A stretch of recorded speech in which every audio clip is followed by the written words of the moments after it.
Shalom, selamat hari Minggu untuk kita semua. Puji nama Tuhan. Pada pagi hari ini kita berkumpul bersama, kita mau beribadah kepada Tuhan, mengucap syukur untuk semua kebaikan Tuhan yang sudah kita terima, khususnya satu minggu yang telah berlalu. Mari Bapak Ibu yang dikasihi Tuhan, kita mengawali ibadah kita pada pagi hari ini dengan menaikkan pujian dari Kidung Keesaan nomor 7, berhimpun semua menghadap Tuhan.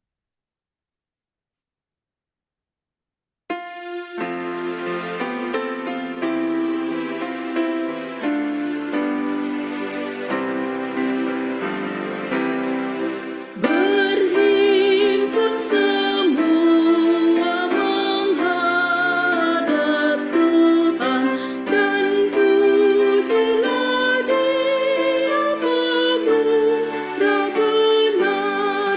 Berakhirlah segala pergumulan, diganti kedamaian yang besar.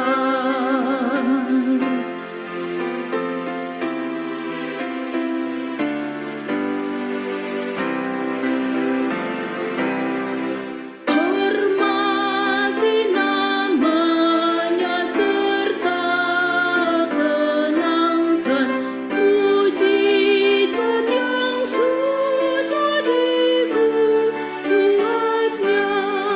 Hendaklah terus syukurmu kau nyatakan di jalan hidupmu seluruhnya.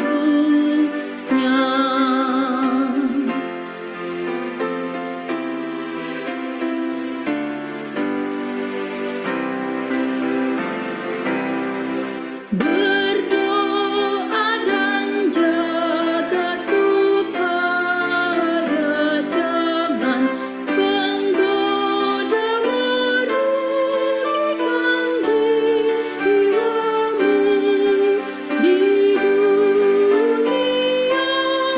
Tegaklah kemenangan dan dasarnya imanmu yang teguh.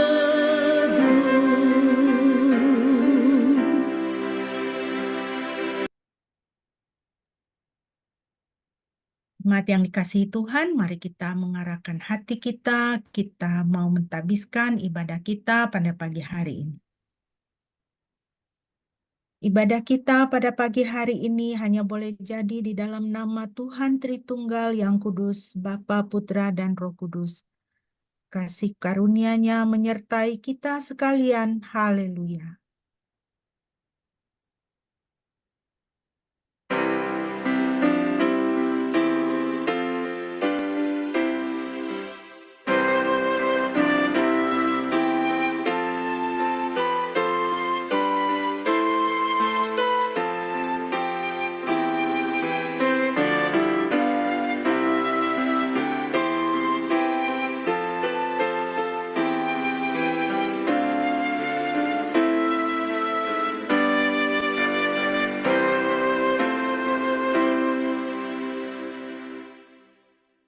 Puji nama Tuhan.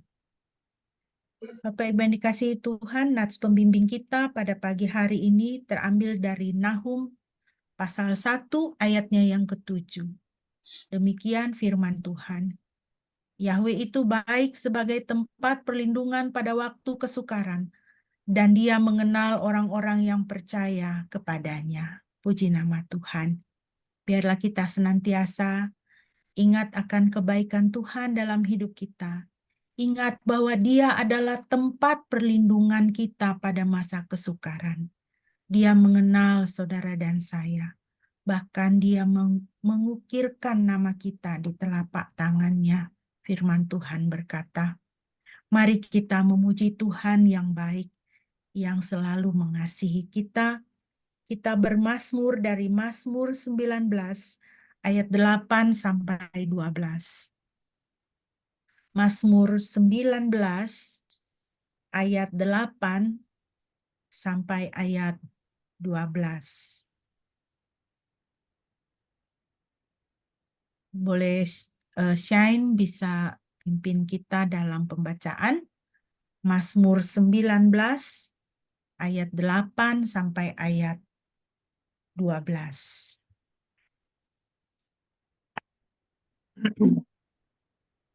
Mazmur 19 ayat 8 sampai 12. Saya akan bacakan untuk kita semua. Hukum Taurat Yahweh itu sempurna, memulihkan jiwa. Kesaksian Yahweh itu pasti, membuat bijak orang yang tak berpengalaman. Ajaran Yahweh itu benar, menggembirakan hati. Perintah Yahweh itu murni, membuat mata bersinar. Hormat akan Yahweh itu baik. Tetap untuk selama-lamanya. Penghakiman Yahweh itu benar dan adil selamanya. Semuanya lebih berharga daripada emas, bahkan daripada emas murni, dan lebih manis daripada madu, bahkan daripada tetesan sarang lebah. Juga hamba-Mu diperingatkan oleh semuanya itu, yang berpegang padanya ada upah yang besar. Saya. Haleluya, puji nama Tuhan. Kita mengucap syukur bahwa hukum-hukum Tuhan itu dekat dalam hidup kita. Firman Tuhan mengatakan lebih berharga daripada emas murni, dan lebih manis daripada madu, bahkan daripada tetesan sarang lebah. Firman Tuhan, hukum-hukum Tuhan itu ada bagi kita, Tuhan berikan sebagai bentuk kasih sayang dan pemeliharaan Tuhan dalam hidup kita. Mari kita mau merenungkan firman Tuhan, kita menaikkan pujian, Ku datang kepada Yesus.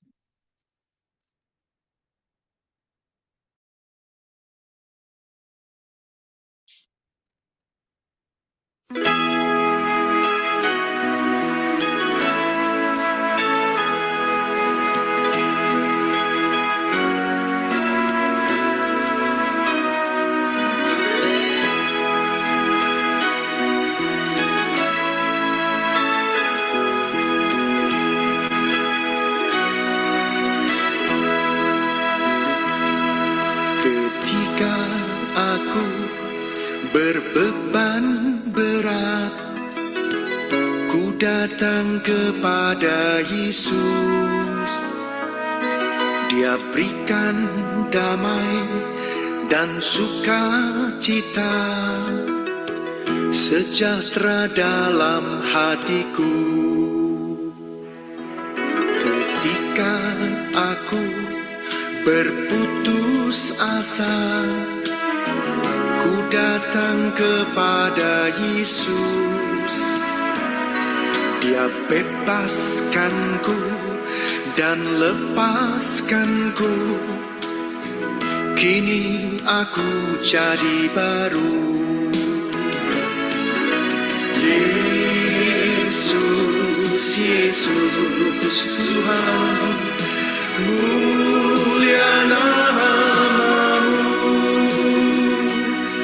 Ku tinggikan, ku agungkan nama-Mu selama-lamanya. Yesus, Yesus Tuhan, mulia nama-Mu. Ku tinggikan, ku agungkan nama-Mu selama-lamanya.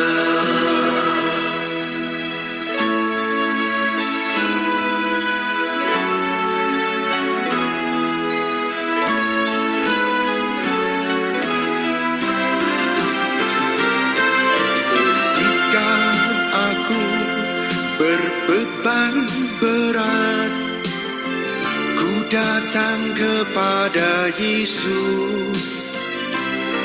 Dia berikan damai dan sukacita, sejahtera dalam hatiku.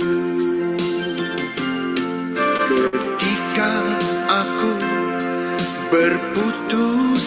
masa ku datang kepada Yesus. Dia bebaskanku dan lepaskanku. Kini aku jadi baru. Yesus, Yesus Tuhan, mulia namamu. Ku tinggikan, ku agungkan namamu selama-lamanya. Yesus, Yesus Tuhan, mulia namamu. Ku tinggikan, ku agungkan namamu selama-lamanya. Yesus, Yesus Tuhan, mulia namamu. Ku tinggikan, ku agungkan namamu selama-lamanya. Ku tinggikan, ku agungkan namamu selama-lamanya.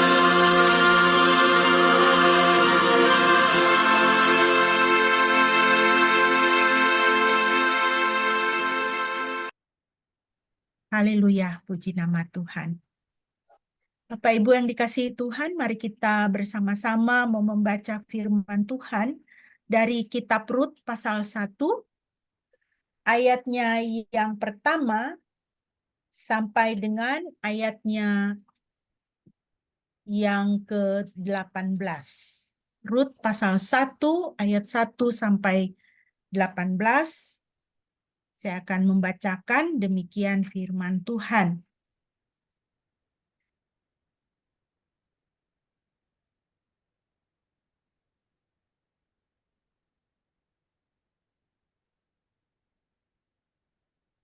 Pada masa pemerintahan hakim-hakim ada kelaparan di negeri Israel. Seorang pria dari Betlehem Yehuda pergi untuk tinggal sementara di tanah Moab, ia dan istrinya, serta kedua anak laki-lakinya. Nama pria itu adalah Elimelek dan nama istrinya adalah Naomi. Nama kedua anak laki-lakinya adalah Mahlon dan Kilion, orang-orang Efrata dari Betlehem Yehuda. Tibalah mereka di padang Moab dan tinggallah mereka di sana. Kemudian matilah Elimelek suami Naomi. Wanita itu ditinggalkan bersama kedua anak laki-lakinya. Mereka mengambil istri dari wanita-wanita Moab, yaitu Orpa dan Rut. Dan mereka tinggal di sana kira-kira 10 tahun lamanya. Lalu matilah mereka berdua, yakni Mahlon dan Kilion, sehingga wanita itu ditinggalkan oleh kedua anak laki-lakinya dan oleh suaminya. Kemudian bersiap-siaplah ia dan kedua menantu perempuannya untuk pulang dari tanah Moab, karena ia mendengar bahwa di tanah Moab Yahweh telah melawat umatnya dengan memberi makanan kepada mereka. Maka berangkatlah ia bersama kedua menantunya dari tempat tinggalnya. Mereka menempuh perjalanan kembali ke tanah Yehuda. Lalu Naomi berkata kepada kedua menantunya, "Pergilah, kembalilah masing-masing ke rumah ibumu. Biarlah Yahweh berbuat kebaikan kepadamu, seperti yang pernah engkau lakukan kepada mereka yang telah mati itu, dan kepadaku. Biarlah Yahweh memberi anugerah kepadamu, dan biarlah engkau masing-masing menemukan perlindungan di rumah suamimu." Kemudian Naomi mencium mereka, namun mereka menangis dengan suara nyaring. Mereka berkata kepadanya, "Kami ingin pulang bersamamu kepada bangsamu." Tetapi Naomi berkata, "Pulanglah anak-anakku, mengapa kamu harus berangkat bersamaku? Masihkah ada padaku anak laki-laki dalam kandunganku untuk menjadi suami bagimu. Pulanglah, anak-anakku, pergilah, karena aku terlalu tua untuk bersuami lagi. Walaupun aku berkata ada harapan bagiku, bahkan jika malam ini aku mendapatkan seorang suami dan melahirkan anak-anak lelaki, akankah kamu menanti sampai mereka menjadi dewasa? Apakah kamu akan tetap menahan diri untuk tidak bersuami? Jangan, anakku, sebab jauh lebih mendukakan aku karena perkaramu daripada tangan Yahwe yang telah teracung kepadaku. Maka mereka menangis lagi dengan suara nyaring. Lalu Orpa mencium ibu mertuanya, tetapi Rut tetap berpaut padanya. Naomi berkata, lihatlah, ipar perempuanmu telah pulang kepada bangsanya dan kepada ilah-ilahnya. Pulanglah menyusul ipar perempuanmu. Tetapi Rut berkata, janganlah mendesakku untuk meninggalkanmu, sehingga aku pulang dan tidak mengikutimu lagi, karena kemana engkau pergi, kesitulah aku akan pergi, dan di mana engkau tinggal, disitulah aku akan tinggal. Bangsamu adalah bangsaku, dan Elohimmu adalah Elohimku. Di mana engkau akan mati, disitulah aku akan mati dan dikuburkan. Biarlah Yahwe melakukan demikian kepadaku, bahkan biarlah Dia menambahkannya. Sekiranya ada yang dapat memisahkan antara aku dan engkau, kecuali kematian. Naomi melihat bahwa Rut telah meneguhkan diri untuk berangkat dengannya, maka ia pun berhenti berbicara kepadanya. Demikianlah firman Tuhan. Bagi kita yang berbahagia adalah setiap kita yang mendengar dan melaksanakan firman Tuhan. Amin. Mari Bapak Ibu kita berdoa terlebih dahulu sebelum kita mau merenungkan firman. Bapa, terima kasih untuk firman-Mu yang selalu dekat dalam hidup kami, menjaga dan memelihara kami, supaya kami boleh berjalan sesuai dengan kehendak dan rencana Tuhan. Pimpinlah kami Tuhan dalam perenungan kami, dalam nama Yesus. Amin.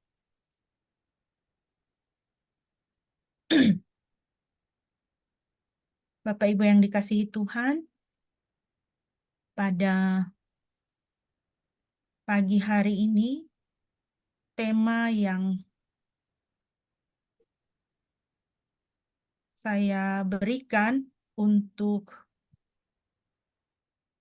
perenungan kita adalah tabah dalam kesesakan, ya. Tabah dalam kesesakan.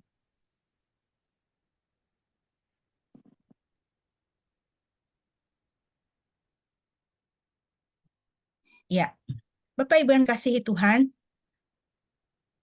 kalau kita memperhatikan perkataan-perkataan Yesus, banyak sekali kita lihat di dalam Injil perkataan Tuhan Yesus yang sangat menguatkan, perkataan Tuhan Yesus yang memberikan kita kekuatan, pengharapan, penghiburan. Tapi juga ada perkataan-perkataan Tuhan Yesus yang sulit. Seperti misalnya dalam Matius 10 ayat 34 sampai 39. Di situ Tuhan Yesus berkata demikian. Jangan kamu menyangka bahwa aku datang untuk membawa damai di atas bumi. Aku datang bukan untuk membawa damai, melainkan pedang. Sebab aku datang untuk memisahkan orang dari ayahnya, anak perempuan dari ibunya, menantu perempuan dari ibu mertuanya. Dan musuh orang ialah orang-orang seisi rumahnya. Barang siapa mengasihi bapa atau ibunya lebih daripadaku, ia tidak layak bagiku. Dan barang siapa mengasihi anaknya laki-laki atau perempuan lebih daripadaku, ia tidak layak bagiku. Barang siapa tidak memikul salibnya dan mengikut aku, ia tidak layak bagiku. Barang siapa mempertahankan nyawanya, ia akan kehilangan nyawanya. Dan barang siapa kehilangan nyawanya karena aku, ia akan memperolehnya. Bapak Ibu yang dikasihi Tuhan, kalau kita memperhatikan ayat-ayat ini, kita bisa lihat bagaimana ayat-ayat ini, perkataan Tuhan Yesus ini satu perkataan yang berat. Ya. Karena Tuhan Yesus sendiri mengatakan bahwa aku datang bukan untuk membawa damai, melainkan pedang. Aku datang untuk memisahkan orang dari ayahnya, anak perempuan dari ibunya, menantu perempuan dari ibu mertuanya. Musuh orang ialah orang-orang seisi rumahnya. Siapa yang mau hidup dalam keadaan seperti itu? Pasti tidak ada, ya kan? Kita semua ingin hidup damai. Tidak terpisahkan dari orang tua kita. Mempunyai hubungan yang baik dengan orang tua kita. Dengan menantu atau dengan mertua. Kalau musuh orang ialah orang-orang seisi rumahnya, aduh itu neraka di bumi, ya kan? Tapi Tuhan Yesus katakan demikian, musuh orang ialah orang-orang seisi rumahnya. Bahkan lebih jauh lagi Tuhan Yesus mengatakan barang siapa mengasihi orang tuanya lebih daripada mengasihi Yesus, dia tidak layak bagi Yesus. Barang siapa mengasihi anak-anaknya lebih daripada dia mengasihi Yesus, Yesus katakan, ia tidak layak bagiku. Bahkan orang yang tidak memikul salib dan mengikut aku, ia tidak layak bagiku, Tuhan Yesus katakan. Bahkan harus sampai kehilangan nyawa bagi Yesus. Jadi Bapak Ibu kita lihat di sini konteks dari perkataan Yesus yang berat ini adalah perihal mengikut Yesus.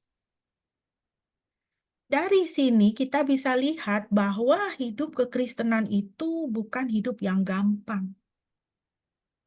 Sebagai orang percaya kita harus sadar. Kita harus tidak boleh lupa bahwa hidup kekristenan itu, hidup mengikut Yesus, itu hidup yang sulit. Bahkan hidup yang bisa mendatangkan penderitaan. Oleh karena apa? Oleh karena nama Yesus. Orang Kristen itu sudah sewajarnya, sudah normal kalau dia itu menderita. Menderita karena nama Yesus. Terpisah dari keluarga. Bahkan musuh orang ialah orang-orang seisi rumahnya. Oleh karena nama Yesus. Saya mengenal beberapa saudara seiman, teman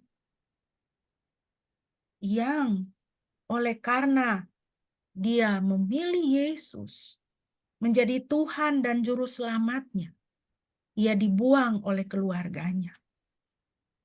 Orang tuanya menyangkali dia sebagai anak.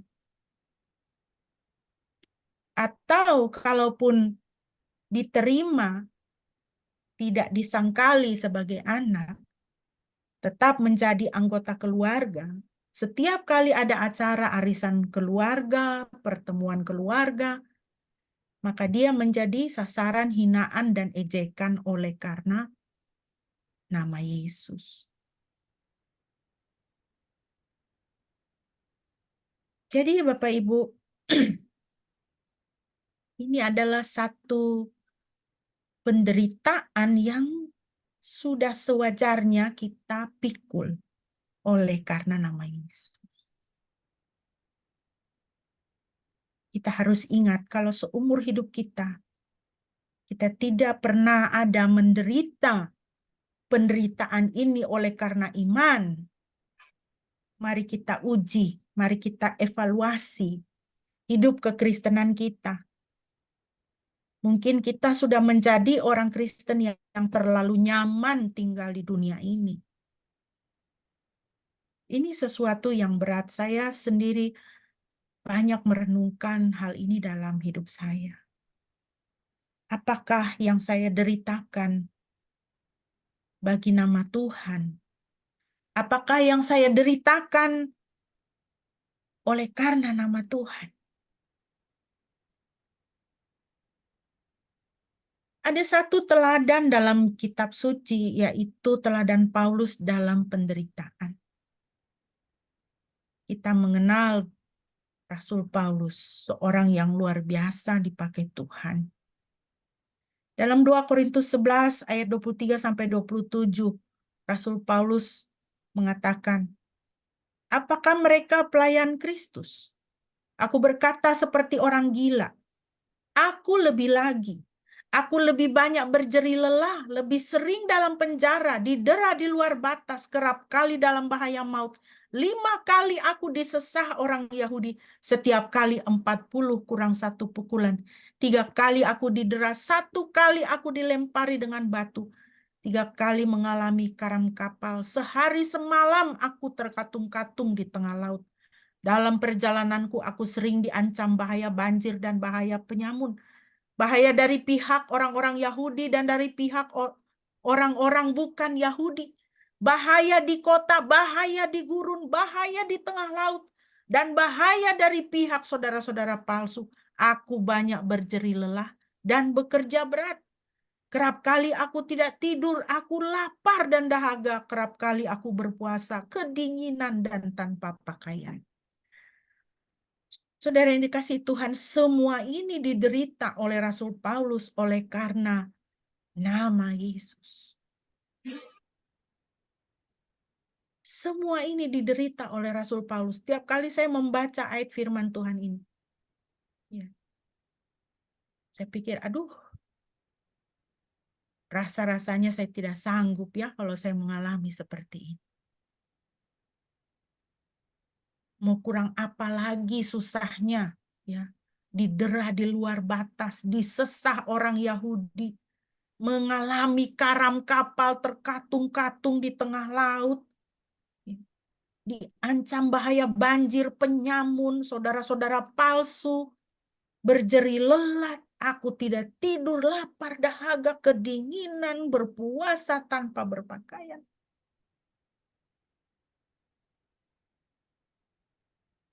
Saudara, kadangkala ya kita dalam penderitaan, kita pikir kita yang paling menderita. Tapi kalau melihat, nggak usah lihat Yesus dulu lah ya, lihat Paulus saja. Lihat Paulus saja, jauh lebih menderita. Dan bukan karena apa-apa, karena nama Yesus. Karena nama Yesus. Kita lihat walaupun seperti itu penderitaannya, bagaimana sikap Paulus terhadap penderitaannya. Dalam 2 Timotius 1, 11-12 dia katakan, untuk Injil inilah aku telah ditetapkan sebagai pemberita, sebagai rasul dan sebagai guru. Itulah sebabnya aku menderita semuanya ini, tetapi aku tidak malu.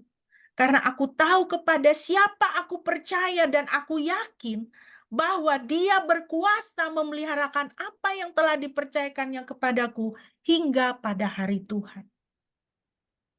Walaupun dia mengalami penderitaan seperti itu, oleh karena dia menjalankan tugas amanat yang diembankan Tuhan langsung kepadanya, ditetapkan Tuhan langsung kepadanya sebagai pemberita Injil, sebagai rasul, sebagai guru.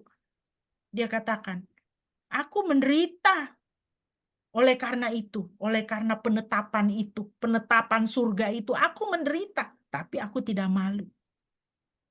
Karena aku percaya dan yakin kepada siapa? Kepada Tuhan. Tuhan yang sudah menetapkan dia sebagai pemberita Injil, sebagai rasul, sebagai guru. Tuhan sanggup, Tuhan berkuasa memeliharakan apa yang telah dia percayakan kepada Paulus pada waktu itu. Dia tidak kehilangan iman kepada Tuhan. Dia tidak goyah. Dan bahkan dia tidak malu. Bahkan kita bisa katakan dia bermegah dalam penderitaannya itu. Karena dia sadar itu adalah kasih karunia yang Tuhan berikan kepadanya. Ya, penderitaan oleh karena Injil adalah kasih karunia Tuhan yang Tuhan berikan. 1 Korintus 15, 9, 10. Dia memberikan kesaksian. Sebab aku adalah yang terkecil dari para rasul yang tidak layak untuk disebut rasul. Karena aku telah menganiaya gereja Elohim. Namun oleh anugerah Elohim, aku ada seperti yang aku ada. Dan anugerahnya kepadaku tidaklah dijadikan sia-sia. Sebaliknya aku telah lebih banyak berjerih lelah daripada mereka semua. Tetapi bukan aku, melainkan anugerah Elohim yang bersama aku. Apakah penderitaan dia karena pelayanan? Apakah penderitaan dia oleh karena penahbisan dia oleh Tuhan menjadi pemberita Injil, menjadi rasul, membuat dia menjadi lemah? Tidak. Tapi dia katakan, anugerahnya kepadaku, aku tidak buat jadi sia-sia. Aku bekerja keras, berjerih lelah lebih daripada mereka semua, lebih daripada rasul-rasul yang lain, lebih daripada murid-murid Tuhan yang lain. Tapi kemudian dia menekankan di sini, tidak ada kesombongan. Bukan aku. Kalau aku bekerja keras lebih daripada semua, bukan aku. Tapi anugerah Elohim yang bersama aku. Kita kalau mengerjakan semua, kita punya tanggung jawab yang besar, dan kita kerjakan dengan baik, dengan sempurna. Ya, kita harus hati-hati. Karena apa? Dosa kesombongan itu bisa masuk. Ya. Kalau bukan saya yang urus, ini tidak jalan. Tidak bisa. Tapi Paulus bilang apa? Bukan aku, anugerah Elohim. Kalau saya bisa, itu karena anugerah Tuhan yang bersama dengan saya. Sehingga kita bisa katakan ya, dia bahkan merayakan penderitaannya. Merayakan dalam pengertian apa? Dia sangat bermegah. Dia sangat bermegah. Dia tidak gentar di dalam penderitaannya. Dia tetap tabah di dalam kesesakannya. Penderitaan yang Tuhan izinkan dia tanggung oleh karena nama Yesus. Kalau saat ini kita sedang atau mengalami ada satu kesesakan di dalam hidup kita, Tuhan izinkan. Tuhan izinkan.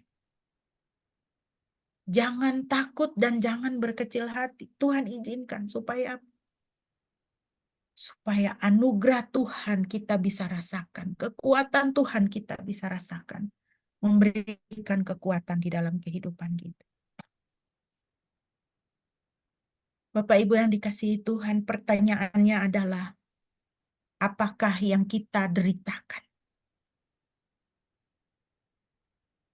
Yang Paulus deritakan adalah oleh karena dan bagi nama Yesus. Tapi apakah yang kita deritakan? Banyak kali kita menderita, ya, ternyata bukan karena dan untuk nama Tuhan. Kita menderita hanya oleh masalah hidup sehari-hari. Bukan menderita untuk Tuhan. Dan bukan menderita karena Tuhan. Kita menderita karena masalah hidup sehari-hari yang semua orang mengalami. Orang yang tidak percaya Yesus juga mengalami penderitaan yang sama. Dan kita bisa sampai terbenam di dalam jenis penderitaan seperti itu. Sehingga kita bahkan tidak menjadi saksi. Kita tidak bisa menjadi saksi bagi orang lain. Ketika kita menderita, kita tidak bisa menjadi saksi untuk orang lain. Tidak ada orang yang diselamatkan oleh penderitaan kita.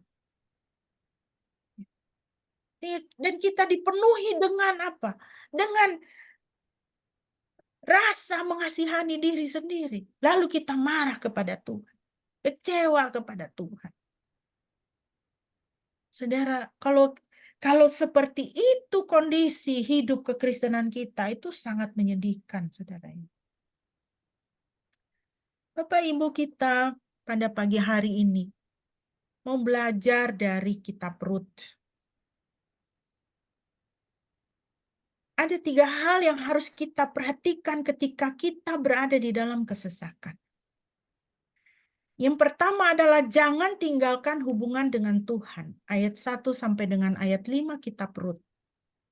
Dan terjadilah pada masa memerintahnya hakim-hakim bahwa ada kelaparan di negeri itu. Dan seorang lelaki dari Betlehem Yehuda pergi untuk mengembara di padang Moab, ia dan istrinya dan kedua anak laki-lakinya.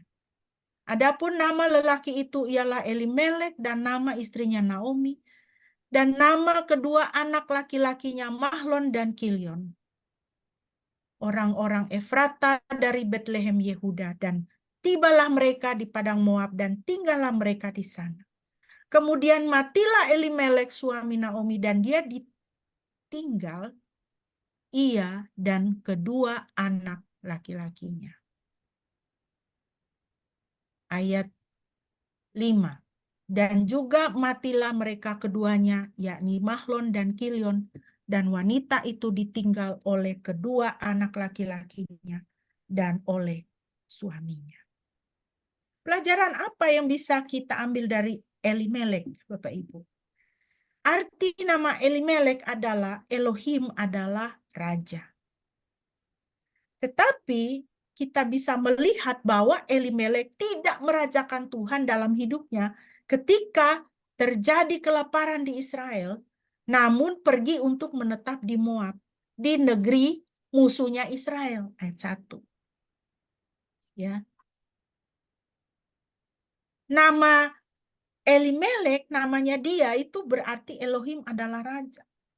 Tapi ketika datang permasalahan, dia pergi kemana? Dia pergi ke Moab.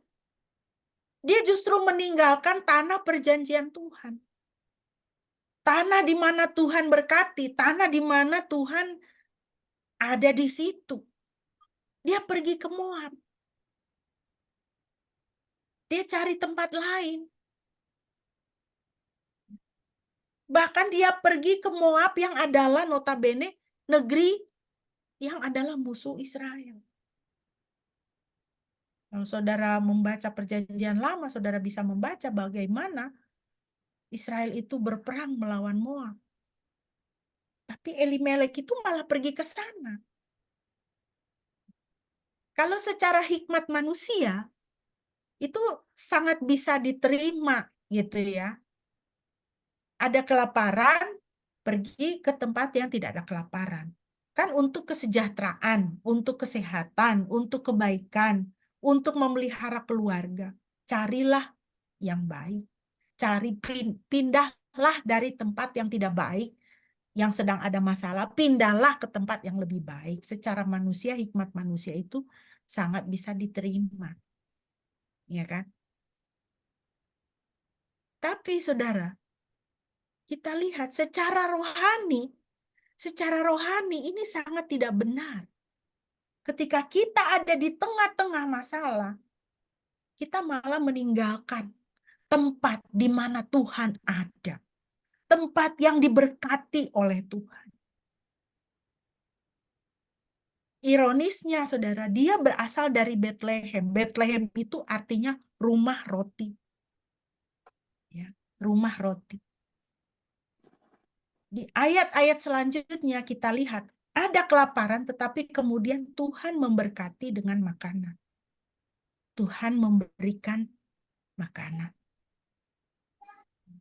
Di ayat-ayat selanjutnya di pasal kemudian kita bisa membaca bahwa di sana ada panen. Ada panen. Saudara, kalau di tengah-tengah kesesakan kita meninggalkan Tuhan, kita meninggalkan hadirat Tuhan, mencari penghidupan di luar tanah yang dijanjikan Tuhan, akhirnya adalah apa? Kematian. Di tanah Moab, Elimelek dan 2 anaknya mati di sana. Mereka pergi ke sana, Elimelek membawa keluarganya ke sana untuk mencari penghidupan yang lebih baik. Tetapi apa yang dia dapatkan di sana? Yang dia dapatkan di sana ternyata adalah kematian. Dia mati dan 2 anak laki-lakinya juga mati. Saudara, di Israel memang terjadi kelaparan, tetapi Tuhan tidak pernah meninggalkan umatnya. Tidak ada kematian yang kita baca di Bethlehem, di Israel pada waktu itu oleh karena kelaparan. Tidak ada. Tetapi Elimelek pergi meninggalkan rumah roti, tanah yang diberkati oleh Tuhan. Di dalam kesesakan dia tinggalkan. Dia pergi ke negeri musuh, mencari kehidupan. Dia hanya mendapatkan kematian. Saudara, kalau kita hidup di dalam hadirat Tuhan, kita punya hubungan yang erat, persekutuan yang baik dengan Tuhan. Bukan berarti tidak ada masalah. Masalah pasti tetap akan ada. Tetapi kalau kita hidup di dalam hadirat Tuhan, hidup dalam persekutuan yang erat dengan Tuhan, Tuhan ada di sana dan Tuhan akan memberi kelepasan. Tuhan tidak pernah membiarkan kita berjalan sendirian. Tetapi kalau kita di tengah masalah, kita tinggalkan Tuhan. Kita berpaling dari Tuhan, mencari yang lain selain daripada Tuhan. Saudara, kita akan mendapatkan kematian. Kita akan mendapatkan kematian. Saudara, ketika kami baru menikah ya, waktu itu Bapak Pendeta masih 1 semester lagi selesai kuliah S2-nya di Singapura. Jadi saya ikut ke Singapura. Dan puji Tuhan, setelah selesai Bapak Pendeta menyelesaikan kuliahnya, studinya di sana, gereja tempat Bapak Pendeta pelayanan itu waktu itu langsung memberikan tawaran untuk melayani di situ dengan tetap. Disediakan gaji, disediakan rumah, disediakan kendaraan. Kalau fresh graduate, untuk fresh graduate, orang baru lulus ya, punya istri, ya kan, punya keluarga, itu tawaran yang sangat masuk akal. Itu tawaran yang sangat baik. Di tengah situasi bangsa kita pada waktu itu terjadi krisis ekonomi, krismon pada waktu itu. Di mana $1 Singapura dari 2.500 menjadi 7.000 $1, dan banyak mahasiswa Indonesia yang sponsornya berhenti. Pulang ke Indonesia adalah sesuatu yang sulit. Lalu Bapak Pendeta pada waktu itu bertanya kepada saya, kamu mau di sini di Singapura atau pulang ke Indonesia? Saya bilang, kamu kepala keluarga. Berdoalah, tanya Tuhan. Kalau kehendak Tuhan kamu di sini, kita di sini. Kalau kehendak Tuhan kamu pulang, kita pulang ke Indonesia. Dan Bapak Pendeta berdoa sejahtera, kita pulang ke Indonesia. Pada waktu itu, orang-orang yang mendengar kami akan pulang ke Indonesia memandang kami dengan heran. Situasi negeri kita ini sedang kacau balau. Buat apa kalian pulang ke Indonesia? Di sini saja. Semua yang baik sudah tersedia. Dan yang mendoakan kami hanya 2 orang. Bapak Gembala di gereja pada waktu itu, dan juga dokter kandungan yang memeriksa kandungan saya. Mereka menumpangkan tangan dan mendoakan berkat, mendukung. Jika Tuhan memanggil kalian untuk pulang ke Indonesia, pulang ke Indonesia. Kami pulang. Kami yakin itu adalah kehendak Tuhan. Tetapi apakah kehidupan kemudian menjadi mudah? Tidak. Tidak mudah juga. Kami harus merintis pelayanan. Merintis pelayanan dari nol pada waktu itu. Mungkin Bapak Ibu masih ingat ya, bagaimana dulu saya pernah menceritakan, saya dengan Bapak Pendeta itu, kami tuh rebutan uang koin. Ya, karena uang koin itu saya setiap kali uang koin saya langsung masukkan ke celengan. Tapi Bapak Pendeta selalu minta uang koin saya untuk apa? Untuk uang parkir. Kenapa saya masukkan ke celengan? Karena akhir bulan ketika dompet sudah menipis, saya belanja dengan uang koin itu. Dan memang ibu-ibu sayur senang kalau saya belanja dengan uang koin karena mereka punya kembalian. Tidak mudah, saudara. Tidak mudah. Kita yakin kehendak Tuhan, ini rencana Tuhan. Tuhan yang mau kita ke sini, kita sudah berdoa untuk itu. Tapi hidup tetap tidak mudah. Tidak mudah. Apalagi ketika anak saya yang pertama lahir dan 6 bulan kemudian saya hamil lagi anak yang kedua. Bayangkan, saudara. Ya. Tapi di tengah situasi seperti itu kami tetap bertahan karena kami yakin kehendak Tuhan. Dan Tuhan peliharakan. Kalau sampai dengan saat ini saya lihat ke belakang, saudara, aduh, Tuhan itu sangat luar biasa. Tuhan itu sangat luar biasa. Sampai saat ini anak-anak sudah yang sulung sudah selesai, sudah kerja, adiknya juga sudah sedang skripsi, sebentar lagi selesai. Ya. Roti itu Tuhan sediakan. Bukan terus lancar-lancar saja, tidak. Saudara, ketika kita ada di dalam garis kehendak Tuhan, kesulitan ada, tapi Tuhan ada. Jadi jangan takut. Tapi kalau kita tidak berjalan dalam kehendak dan rencana Tuhan, kita tidak hidup dalam rencana dan kehendak Tuhan, kayaknya sih hidupnya senang baik-baik saja, tetapi lihat apa yang dialami oleh Elimelek. Di Moab, dia pergi ke Moab, dia dapat roti. Dia dapat hidup senang di sana. Tapi akhirnya apa? Kematian. Jadi saudara, dalam kesesakan, jangan tinggalkan hubungan dengan Tuhan. Justru harus cari Tuhan. Harus cari Tuhan, tanya Tuhan, Tuhan, ini bagaimana? Tuhan itu Bapa kita yang baik. Dia tahu pelihara kita. Dia tahu sekali pelihara kita. Alam semesta ini dia jadikan cuma dalam sekejap, dalam 7 hari. Ya. Cuma untuk taruh roti di tangan kita, untuk taruh nasi di piring kita. Apa susahnya bagi Tuhan? Tidak, saudara. Yang kedua, dalam kesesakan, sembahlah Tuhan. Sembahlah Tuhan. Rut 1:16. Dan Rut berkata, janganlah mendesak aku untuk meninggalkanmu, agar pulang dari mengikutimu, karena kemana engkau pergi, aku akan pergi, dan di mana engkau tinggal, aku akan tinggal. Bangsamu adalah bangsaku, dan Elohimmu adalah Elohimmu. Ini teladan Rut yang sangat luar biasa. Ya.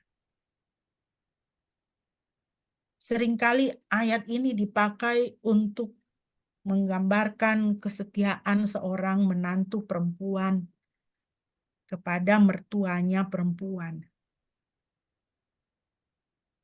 Memang bagus sekali ya. bagaimana seorang menantu perempuan dan mertuanya perempuan itu bisa saling mengasihi seperti itu. Tetapi ayat ini lebih berkata supaya kita menyembah Tuhan, memilih Tuhan yang sejati, menjadi penyembah Tuhan. Bangsamu adalah bangsaku dan Elohimmu, Elohimku. Bapak Ibu yang dikasihi Tuhan, pelajaran dari Rut apa? Memilih untuk menjadi penyembah Tuhan yang sejati. Di dalam kesesakan, dia memilih untuk menjadi penyembah Tuhan yang sejati. Meninggalkan tanah airnya, budaya dan gaya hidupnya, meninggalkan sesembahan leluhurnya untuk menjadi penyembah Tuhan yang sejati. Saudara, pertanyaannya untuk kita adalah apa? Apa yang mau kita tinggalkan supaya dapat menyembah Tuhan? Tuhan itu mencari penyembah-penyembah yang benar. Tuhan mencari orang-orang yang mau menyembah Dia. Apa yang mau kita tinggalkan supaya dapat menyembah Tuhan? Jangan kita mau berkat tapi tidak mau menaati Tuhan. Tidak mau melepaskan dosa dan semua yang mengikat hati kita. Kita dalam kesesakan, kita dalam masalah. Kita mau masalah kita selesai, tapi kita tidak mau taat kepada perintah Tuhan. Kita mau masalah kita selesai, tapi kita tidak mau melepaskan dosa. Dan semua yang mengikat hati kita. Kita tidak suka berkonflik, tapi kita tidak mau melepaskan pengampunan. Kita tidak suka berkonflik, tetapi kita selalu menuduh orang, membicarakan semua yang negatif daripada saudara kita. Itu kita tidak menyembah Tuhan. Saudara, hanya ketika kita menyembah Tuhan. Menyembah ini bukan cuma kita memuji, menyembah ya, dengan musik yang membangkitkan emosi dan perasaan, tetapi menyembah Tuhan itu dengan ketaatan. Itu penyembahan yang betul. Ketika kita menaati Tuhan, ketika kita merendahkan diri di hadapan Tuhan. Tuhan, saya ini maunya marah, tapi saya mau mengampuni. Itu menyembah Tuhan, saudara. Itu menyembah Tuhan. Rut ini dia tinggalkan tanah airnya. Dia tinggalkan budayanya. Dia tinggalkan gaya hidupnya. Dia tinggalkan sesembahan leluhurnya. Upacara-upacara keagamaan yang sudah luar kepala lah di dalam kepalanya itu. Ya kan? Udah otomatis dia kerjakan. Dia tinggalkan. Kenapa? Dia mau pilih Tuhan yang sejati. Kalau dia kembali, ya seperti Orpa kan kembali kan? Kalau Rut dia kembali, aman hidupnya. Aman hidupnya. Dia bisa menikah lagi, dia masih muda, ya. Dia kembali ke zona nyamannya, tidak ada masalah. Ya. Kesehatan mentalnya terjaga, ya kan? Sekarang ini kan banyak sekali digaungkan itu diviralkan tuh kesehatan mental, penting kesehatan mental. Pergi ke tanah yang asing itu bisa mendatangkan stres. Belajar budaya yang asing itu bisa mendatangkan stres. Meninggalkan gaya hidup yang sudah biasa itu bisa mendatangkan stres, ya kan? Coba saudara, kalau gaya hidup kita tuh boros, gaya hidup kita tuh matre gitu kan. Lalu kita disuruh menabung, disuruh ngirit, stres saudara. Ya kan? Kenapa? Karena harus menahan diri. Aduh, rasanya pengen belanja, tapi harus tahan diri. Stres nggak? Stres saudara. Apalagi meninggalkan tanah air, meninggalkan sesembahan leluhur. Tapi apa yang dilakukan oleh Rut? Dia lepaskan. Tidak. saya mau menjadi penyembah Yahweh. Dia katakan kepada mertuanya, Elohimmu adalah Elohimmu. Sesembahanmu adalah sesembahanmu. Bahkan kalau saya sampai meninggalkanmu, biarlah Tuhan yang berperkara sama saya. Ya. Biarlah yang Tuhan mau kutuk saya, mau bikin saya yang tidak baik, saya terima. Saya tidak akan tinggalkan engkau. Saya tidak akan tinggalkan Elohim. Saudara, sekali lagi, apa yang mau kita tinggalkan supaya dapat menyembah Tuhan? Sembah Tuhan. Jadilah penyembah Tuhan, saudara. Itu yang Tuhan mau dalam hidup kita. Yang terakhir, Bapak Ibu, dalam kesesakan. Serahkan hidup dalam pengaturan dan kedaulatan Tuhan. Rut 1 ayat 17.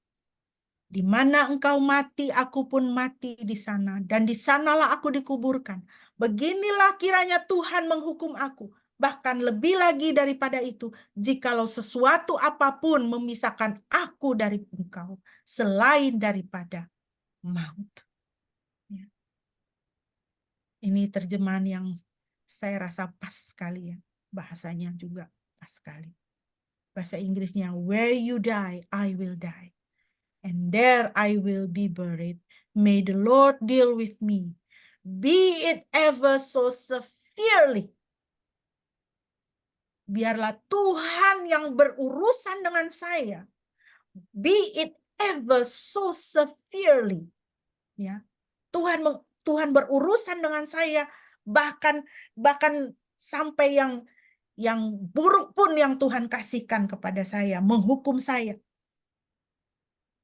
If anything but death separates you and me. Jikalau sesuatu apapun memisahkan aku daripada engkau selain daripadamu. Dia serahkan hidupnya dalam pengaturan dan kedaulatan Tuhan. Dia menaruh dirinya di bawah tangan Tuhan yang berkuasa, yang berdaulat, yang maha dahsyat. Pelajaran dari Rut, saudara, adalah dia memilih dan menetapkan hati mengikuti Naomi ke negeri yang dia tidak kenal.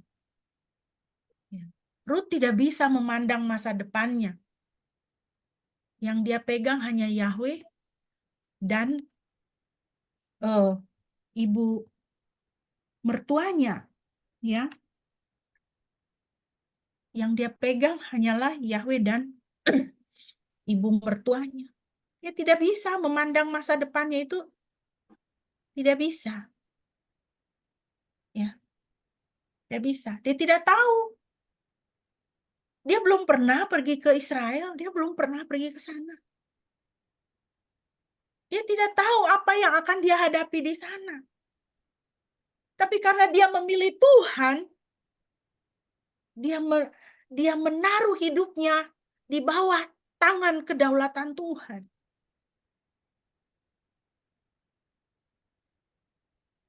Saudara, saya sangat diberkati ya dengan kesaksian adik saya waktu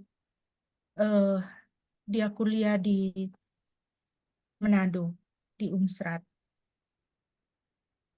Dia menceritakan seorang kakak kosnya. Jadi dia kos, di tempat kosnya itu ada seorang teman, tapi kakak tingkat, lain fakultas. Di kamar kos itu, kakak ini tinggal dengan mamahnya. Jadi nanti di gang itu mamanya nyiapin sayur, masak. Lalu adik saya suka diundang, diajak makan sama mereka di kamar kos mereka. Adik saya cerita, saya kan bilang gini, loh kok bisa itu di kos mamahnya tinggal di situ. Jadi lalu adik saya cerita, dulu mereka itu orang kaya. Bapaknya, mereka punya rumah punya tanah berhektar-hektar, punya usaha dari tanah itu. Pokoknya mereka itu orang kaya. Dan mereka itu 3 bersaudara, perempuan semuanya. Kemudian bapaknya meninggal. Setelah bapaknya meninggal, lalu datanglah saudara-saudara bapaknya ini. Saudara-saudara bapaknya ini mau merebut rumah mereka, merebut tanah mereka, ladang, dan semua usaha bapak mereka. Karena saudara-saudara bapaknya ini berkata bahwa itu semua adalah hak mereka sebagai saudara kandung. Begitu. Sekalipun secara hukum itu adalah milik daripada mama ini dan anak-anak. Begitu. Saudara, apa yang dilakukan ibu ini ketika dia berusaha untuk mencari keadilan dan keadilan tidak berpihak kepada dia, seorang ibu janda dengan anak perempuan 3. Dia dan anak-anaknya berdoa, minta sejahtera dari Tuhan. Lalu apa yang dia lakukan? Dia serahkan semua.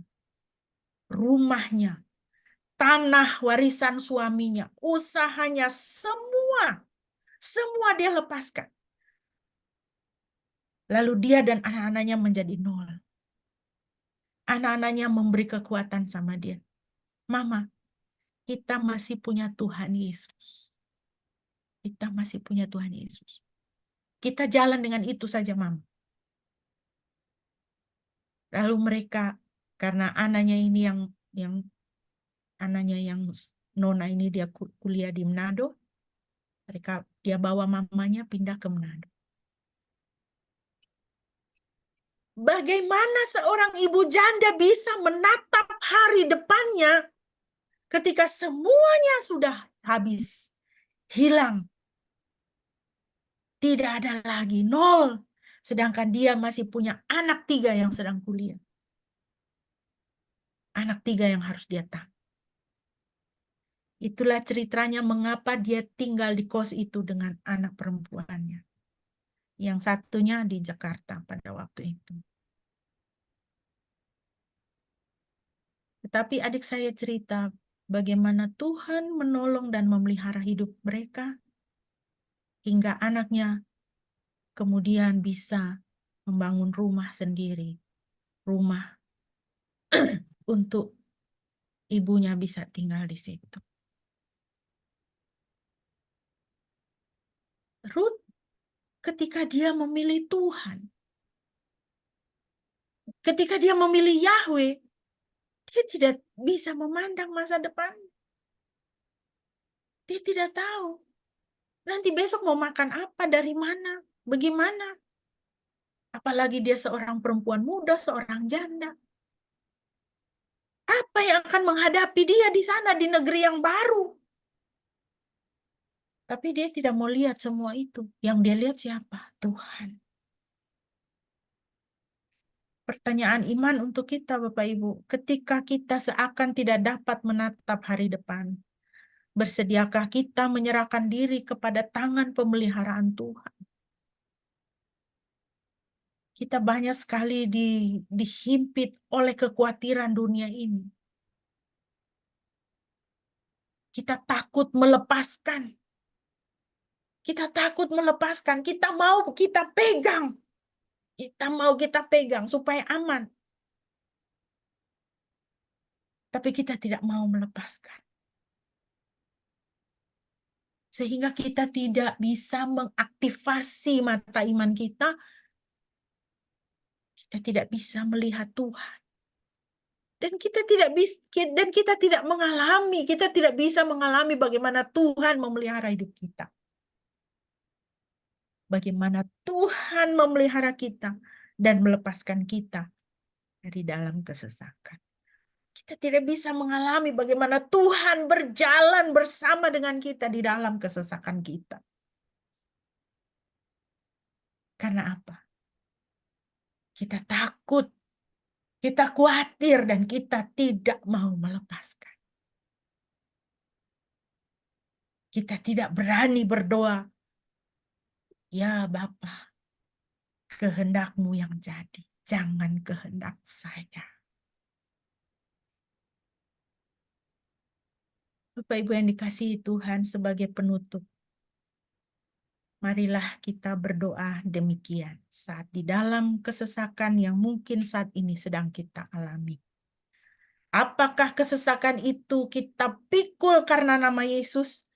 Ataukah kesesakan penderitaan itu kita alami oleh karena hidup di dunia ini? Mari kita berdoa demikian. Bapa dalam surga, saya mengucap syukur saya boleh ada sebagaimana saya ada hari ini. Semua karena kasih sayang Tuhan yang tidak berkesudahan atas hidup saya. Bapa, banyak hal saya temui dan alami dalam hidup saya. Tetaplah menjadi sumber kekuatan bagiku dalam penderitaanku, oleh karena nama-Mu, maupun dalam penderitaan kehidupan dalam dunia ini. Ingatkanlah saya selalu bahwa Engkau adalah roti kehidupan dan gembalaku yang agung, sehingga aku tidak akan pernah kekurangan. Terima kasih Bapa, dalam nama Yesus Kristus. Amin. Kiranya saudara diberkati.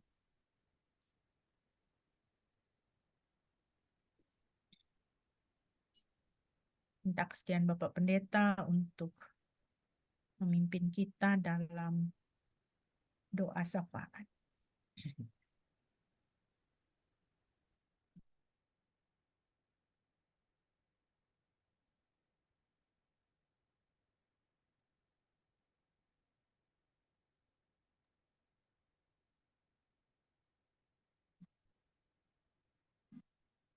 Baik, apakah ada yang ingin didoakan?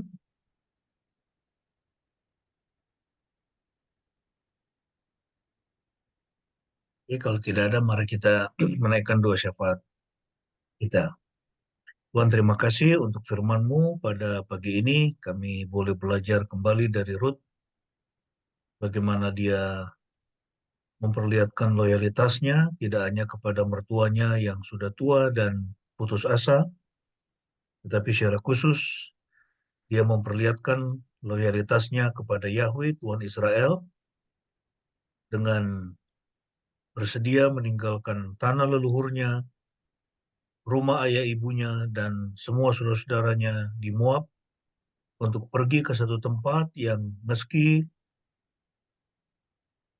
dia tidak punya jaminan secara manusiawi, tetapi dia datang kepada Tuhan Israel yang memberikan perlindungan kepadanya dan yang mencukupkan semua kebutuhannya, sampai kemudian leluhur dari Mesias, leluhur Kristus juga boleh lahir dari Rut. Terima kasih Tuhan, satu teladan yang penting boleh kami pelajari pada pagi ini, betapa pentingnya kami untuk mengutamakan Tuhan lebih dari segala hal yang ada dalam dunia ini. Dan betapa kami harus dengan tulus, dengan sungguh-sungguh mengikut Tuhan. Tidak menyimpang ke kanan atau ke kiri, dan tetap setia kepada Tuhan. Terima kasih untuk kebenaran firman-Mu. Saat ini Tuhan, kami mau berdoa, menyerahkan bangsa dan negara kami, khususnya menjelang pemilihan presiden, pemilihan wakil presiden, juga pemilihan para anggota legislatif, mulai dari tingkat 1, tingkat 2, sampai di pusat. Biarlah semua boleh berjalan dengan damai, sampai nanti hari pencoblosan, semuanya berjalan di dalam kedaulatan Tuhan, di dalam hikmat-Mu, dan kami boleh mendapatkan pemimpin nasional yang Tuhan kehendaki untuk memimpin bangsa ini. Tuhan, berilah kepekaan kepada rakyat Indonesia, sehingga mereka memilih yang terbaik, yang mereka yakini dapat membawa bangsa ini kepada kemajuan.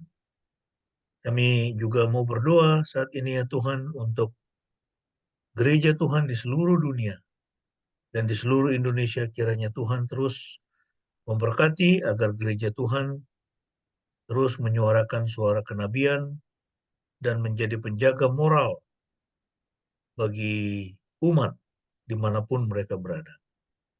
Kami juga mau berdoa untuk setiap kami dalam usaha kami, pekerjaan kami, berkatilah usaha kami, berkatilah pekerjaan kami supaya semakin maju, berkembang, bertambah-tambah apapun yang kami pegang, boleh berhasil. Kami serahkan juga semua orang tua kami ke dalam tangan-Mu. Di dalam masa tua mereka, kiranya Engkau memberikan kesehatan, memberikan semangat, memberikan sukacita di dalam mereka menjalani masa tua mereka dengan penuh sukacita. Kami teringat untuk Opa dari OIS yang saat ini sedang mengalami gangguan kesehatan di Riau sana. Tuhan kiranya menjamah dia, Engkau melawat dia saat ini Tuhan, mengangkat semua kelemahannya, dan biarlah damai sejahtera dari Roh Kudus memenuhi hati dan pikirannya saat ini, dan dia boleh tetap bersukacita di dalam Tuhan dan mendapatkan kesehatan dan kekuatan senantiasa dari Tuhan. Berkati semua anak-anak kami di dalam perkuliahan mereka, baik di tingkat SD, SMP, SMA, maupun di perguruan tinggi, kiranya mereka dapat belajar dengan baik, boleh berhasil dengan studi mereka. Kami serahkan semua anak-anak kami ke dalam tangan-Mu, biarlah anugerah-Mu senantiasa boleh mereka rasakan, dan Tuhan yang mengarahkan hidup mereka seperti yang Tuhan kehendaki. Karena Engkau yang tahu masa depan. Hingga ketika kami menyerahkan hidup kami kepada Tuhan, Engkaulah yang menuntun kami kepada masa depan yang gilang gemilang. Masa depan yang bahagia bersama dengan Engkau. Terima kasih Tuhan Yesus. Terpujilah nama-Mu dari selama-lamanya sampai selama-lamanya. Kami alaskan doa ini di dalam nama Tuhan Yesus yang sudah mengajar kami doa yang demikian. Mari kita naikkan bersama-sama doa Bapa kami. Bapa kami yang di surga, dikuduskanlah nama-Mu, datanglah kerajaan-Mu, jadilah kehendak-Mu di bumi seperti di surga. Berikanlah kami pada hari ini makanan kami yang secukupnya, dan ampunilah kami akan kesalahan kami, seperti kami juga mengampuni orang yang bersalah kepada kami, dan janganlah membawa kami ke dalam pencobaan, tapi lepaskanlah kami daripada yang jahat, karena Engkaulah yang mempunyai kerajaan, dan kuasa, dan kemuliaan, sampai selama-lamanya. Amin.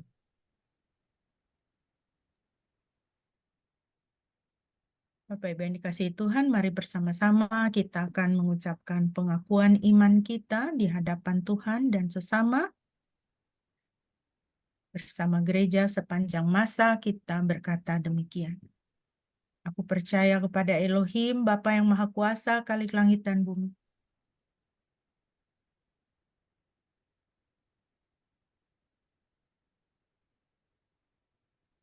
Dan kepada Yesus Kristus, anaknya yang tunggal Tuhan kita, yang dikandung dari Roh Kudus, lahir dari anak darah Maria, yang menderita sengsara di bawah pemerintahan Pontius Pilatus, disalibkan, mati, dan dikuburkan, turun ke dalam kerajaan maut. Pada hari yang ketiga bangkit pula dari antara orang mati, naik ke sorga, duduk di sebelah kanan Elohim Bapa yang Maha Kuasa. Dan dari sana ia akan datang untuk menghakimi orang yang hidup dan yang mati. Aku percaya kepada Roh Kudus, gereja yang kudus dan am, persekutuan orang kudus, pengampunan dosa, kebangkitan tubuh, dan hidup yang kekal. Amin. Jemaat yang kekasih, kita akan mengakhiri ibadah kita pada pagi hari ini. Mari kita menaikkan pujian, tinggal sertaku, sebagai doa kita kepada Tuhan.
Jemaat yang dikasihi Tuhan, arahkanlah hatimu kepada Tuhan dan terimalah berkat-Nya.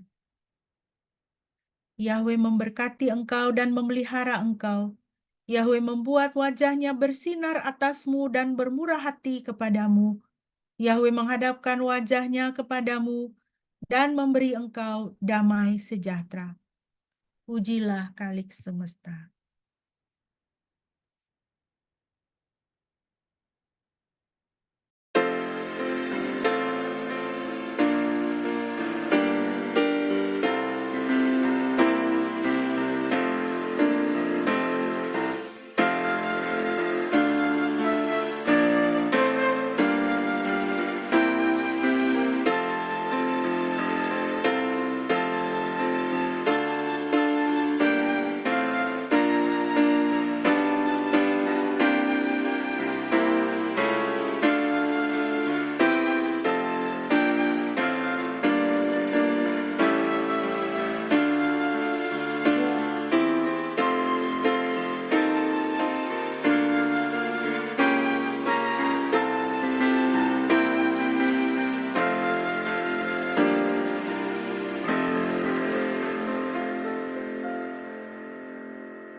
Amin. Mari kita bersaat teduh.